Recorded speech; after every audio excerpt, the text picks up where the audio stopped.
ब्रेकनंतर आपलं स्वागत आणि आता बातमी अमरावतीतून। अमरावती शहर पोलिसांच्या लेखी परीक्षेला सुरुवात झाली आहे। 74 पदांसाठी 2865 उमेदवारांची मैदानी चाचणी घेतली होती। त्यापैकी 1431 उत्तीर्ण उमेदवारांच्या लेखी परीक्षेला आज सुरुवात होती आहे आणि याचाच आढावा घेतला आमच्या प्रतिनिधींनी। मागील आठवड्यात राज्यातील अनेक जिल्ह्यांमध्ये जे आहेत ते पोलीस भरती झालेली आहे। तर मैदानी चाचणी घेतल्यानंतर आता लेखी परीक्षेला सुरुवात झालेली आहे।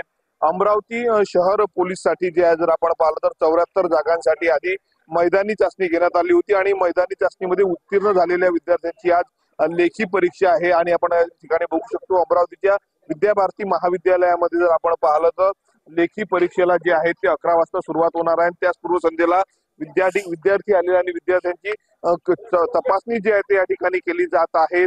संपूर्ण प्रक्रिया जी आहे ती परीक्षेची प्रक्रिया जी आहे ती पारदर्शक पद्धतीने होणार असल्याचं आधीच पोलीस आयुक्त नवीनचंद्र रेड्डी यांनी सांगितले होते। त्याच पार्श्वभूमीवर पोलिसांचा या ठिकाणी मोठा बंदोबस्त आहे। विद्यार्थ्यांची जे आहे ते पूर्ण चेकिंग केली जात आहे। आय कार्ड असेल संपूर्ण कागदपत्र असेल ते चेक केले जात आहेत। तपासणी केल्यानंतर या ठिकाणी विद्यार्थ्यांना ठेवलं जात आहे आणि 11 वाजता जो आहे तो पेपर संपूर्ण या विद्यार्थ्यांना दिला जाणार आहे। 11 ते 12:30 असा 1.5 तासांचा संपूर्ण पेपर असणार आहे। त्याच पार्श्वभूमीवर जर आपण या ठिकाणी पाहिलं तर पोलिसांच्या वतीनं विद्यार्थ्यांची जी आहे ते कसून तपासणी केली जात आहेत।